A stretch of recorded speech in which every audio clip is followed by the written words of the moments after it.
at the Oxford Conference Center. That voice you heard is none other than Gordon Fellows. He's the president of the Mississippi Bankers Association. So, yes, it is true. I arrived a bit late because I did have a flat tire in the middle of nowhere on I-55, but just pleased and proud to be here. But I will say this, Gordon, the parking lot is full, so I had to park like in the back 40 over here to get in, which is a good sign. So you got great attendance this year, and from what I can tell. This is a fun event for me because I don't have anything to do with the planning of it. I just show up. The folks that organized this, the second year in a row, they had to cut off registrations. We can't fit any more people in the building. That's awesome. A lot of good energy around young folks interested in a career in banking. I think that's a really, really positive thing. So I appreciate the university for putting this on and the alumni that organized this. I'm glad y'all are here to help draw attention to it, too. Absolutely. Well, anytime we can get, I believe, the private sector and the educational community together and on the same page and in the same room and talking through the ideas and the issues and solutions and so forth,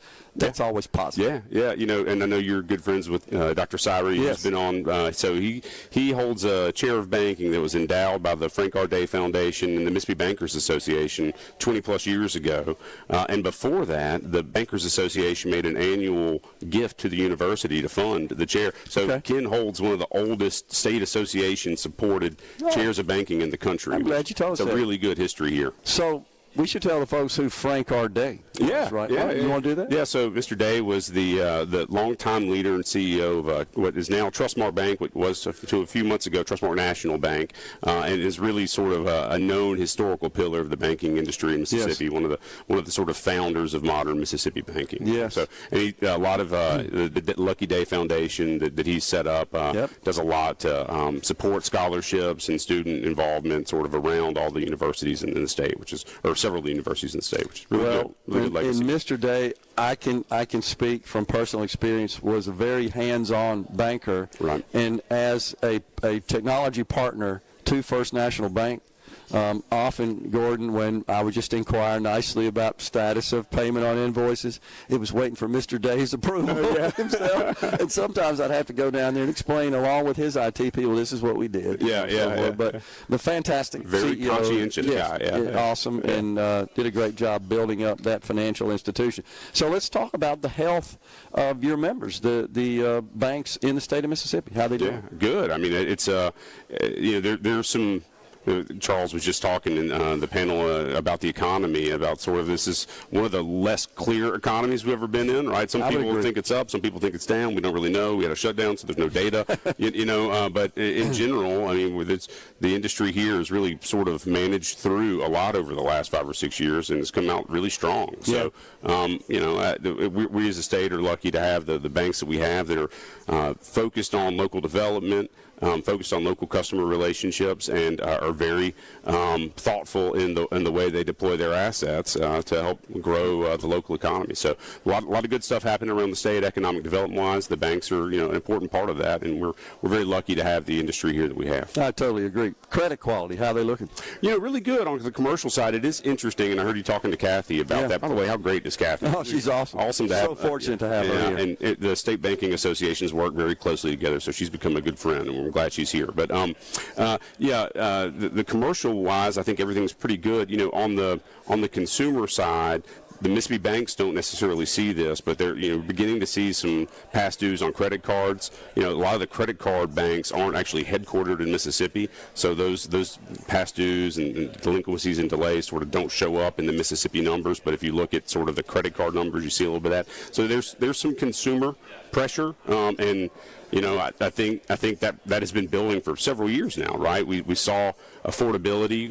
Inflation was really the driving issue in the last election cycle. Affordability is probably going to be one of the driving issues in the midterms. And so people at the consumer level have just been feeling economic challenges for a while now. We don't see that in credit quality at the Mississippi banks, but you see other signs of some of that strain and some other indicators. Yeah.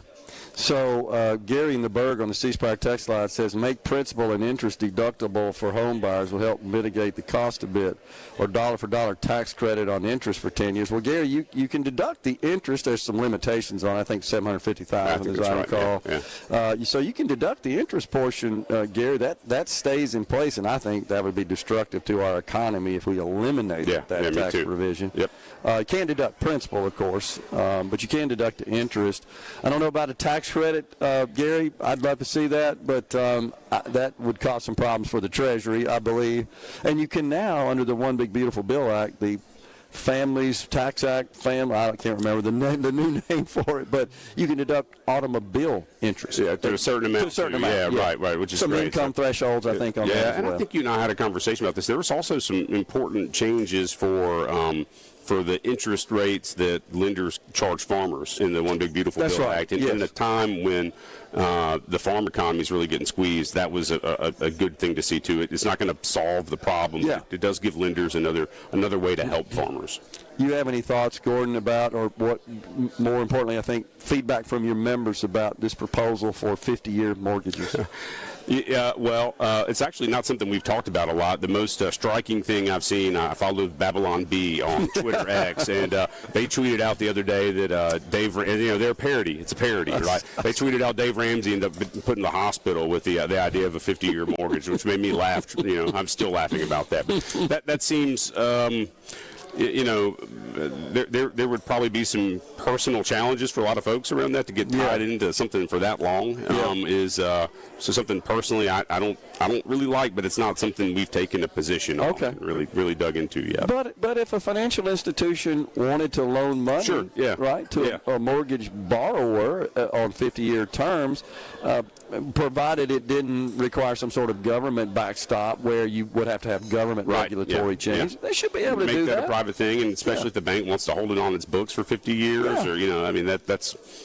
We've said for a long time when it comes to mortgages, if the bank's not selling off the loan, if it's keeping it on its portfolio, if the bank thinks it's a responsible product, the customer thinks it's a responsible product, let them do it. Yeah, totally agree. Yeah. So anything you're hearing from your members with respect to macroeconomic conditions at this point? Yeah, I think we're all interested to sort of see how the shutdown affected a lot of things, and there's not a lot of data to see yet. So, that's an immediate sort of concern or question mark. We'll get those answered, but sort of big picture-wise, I think. If you kind of think about where the last 5 years have been, there have been a lot of ups and downs in the economy, and it feels like generally things are pretty stable right now.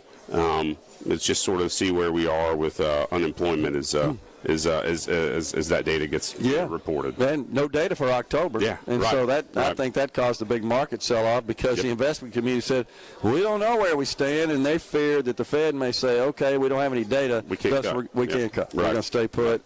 And the markets, of course, went from, I think I saw the futures on that going from like a 68% probability of a cut in December to like down in the 40s or something. Yeah, now, right? Yeah, and I think you got Charles White coming on later. Charles will have really good insight on this. He's a great mind in this space. Anything in particular, Gordon, that you need from our lawmakers in Jackson with respect to the banking industry? Yeah, so we're the NBA is preparing our legislative agenda right now.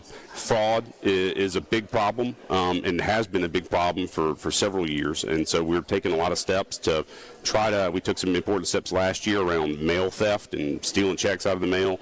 This year we're looking at some money mule containment ideas and some jackpotting ATM containment ideas. So we're still looking at fraud issues. Cyber reliability is a big topic. We've had a bill on that got really close last year. And then financial literacy education, making that a graduation requirement is something that we and several interested groups have been talking about for over a decade. That got very close last year. It got a little tied up in the broader school choice debate, which is, I think, unfortunate. I think if all of the folks that are sort of engaged in educating kids realize now, and I think everybody does, it's really important that students come out of school with an idea of how money works. That's a good policy, and we ought to, as a state, try to get past the political disagreements to get that good policy done.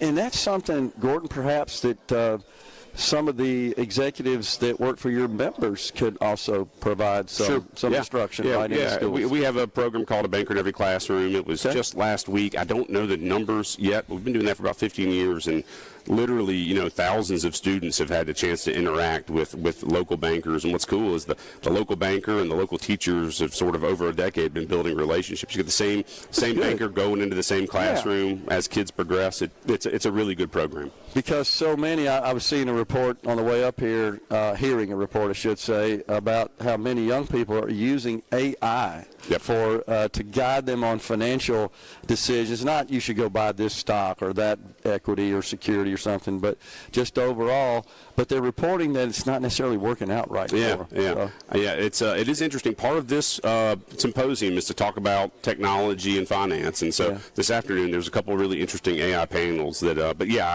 I would not trust that right now as for my sole provider for economic advice. Go talk to a person. Go talk to a banker. Absolutely. We got a lot of really good relationship bankers around the state. Appreciate it, Gordon. Gordon Fellows, president of the Mississippi Bankers Association. Thanks for coming on. Thanks for having me. It's always good to see you. You got it. We're coming right back with Charles White, managing director of fixed income capital market at Stifel Financial Corp. Stay with us.